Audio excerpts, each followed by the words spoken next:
For many motorcycle enthusiasts, Sturgis is one of those trips that you dream about, the trip that you have to take at least once in your life. People spend months, even years, planning and preparing, fixing and tuning their bikes, making reservations, saving up vacation time, and when all those little pieces have fallen into place, their adventure can begin. Step 1 in our trip, we had to learn how to ride. Thankfully, Nikki was a quick learner, and within minutes of her first lesson, she was ripping through fields on my old Honda XR250. After a few lessons on the dirt, it was time to hit the pavement. The next stop was off to the local middle school, so she could try out the much heavier and more powerful KLR 650.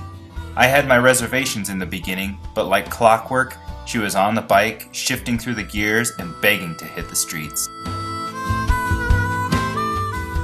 Step 2, getting out of the driveway. The night before the trip was a late and stressful one, making sure everything was packed, checking and double checking, then strapping it all down to the bikes. The next morning, after one last inspection, tire pressures were adjusted, oil levels checked, and chains lubed, we hit the road. Step 3, down the road. 850 miles in 2 days doesn't seem that far until you're crammed onto a motorcycle with everything you might need for the next 9 days of your life. Day 1 was 550 grueling miles of high winds, extreme heat, sore tailbones, and then cold temps, even higher winds, and downpouring rains that made it impossible to see more than 20 feet ahead of you. Still, we pushed on and made it to our first destination of Billings, Montana.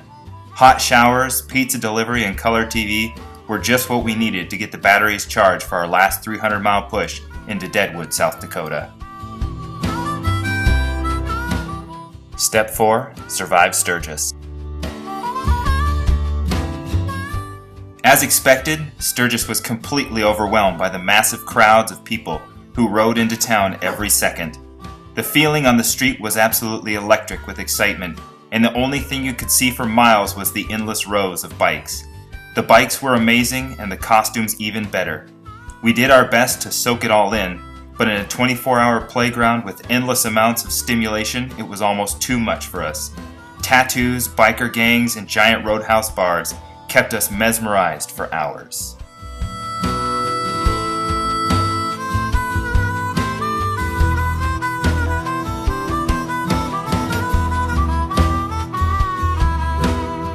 Step 5, the long road to Yellowstone.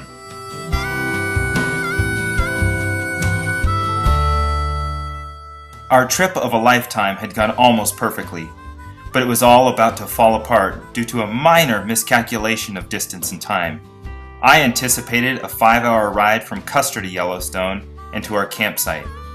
10 hours into the ride, we were exhausted, frustrated, confused, and freezing cold as the temperatures plummeted to 28 degrees. Pitch black skies, cold temps, and enormous animals jumping out into the road around every corner pushed us to the very edge, mentally and emotionally. Step 6, the Yellowstone experience. After everything we went through the night before, I really wondered if it would all be worth it. We stripped down my bike, saddled up, and headed off into the park. After only a few minutes, we were flying through Yellowstone and seeing amazing sights. Wild animals roaming the massive fields, huge geysers spraying up into the sky, immense waterfalls rushing into deep blue pools, curious elk, friendly bison, and everything in between. We rode for hours, stopping off at every opportunity, weaving around buses full of photo-crazy Asian visitors. Everything was perfect. It was exactly what we hoped it would be, and so much more. The ride back to the campsite drew darker and darker, and once again we found ourselves beside Yellowstone Lake. This time greeted by the moon, full and bright, shining down on everything that we had dreaded the night before. We made it back to our camp and enjoyed a hot meal beside the fire. The temperature plummeted once again, but this time we could sleep soundly, reflecting on all the amazing sights we had witnessed that day. Step 7, time for one last adventure. The following morning, we packed our things, loaded up the bikes, and exited the park, heading north to explore the caverns we had read about earlier. We reached the site of the caverns and set up camp in a teepee at the foot of the mountain. We climbed to the entrance of the cave, and then down into the darkness we went. The cave was cold and damp, with little light to guide us along the way. As we scrambled deeper and deeper into the cave, the formations grew and grew.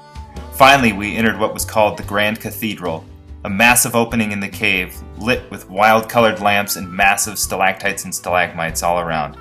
We made our way out of the caves and back down to our teepee, where we had once again enjoyed a full moon shining down into the valley.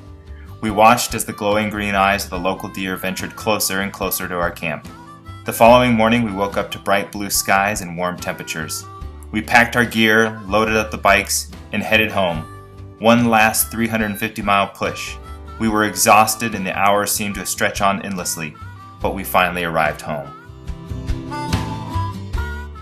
Step 8. So what did we learn? Through everything we experienced on this trip, the ups and downs, the joy and pain, the heat and cold, the sore tailbones, busted spirits, laughter and tears, torrential downpours, suicide animals, and endless crowds, the one thing we always counted on and drew strength from was each other. We took a dream and turned it into a reality, and we realized that with each other, we can accomplish anything.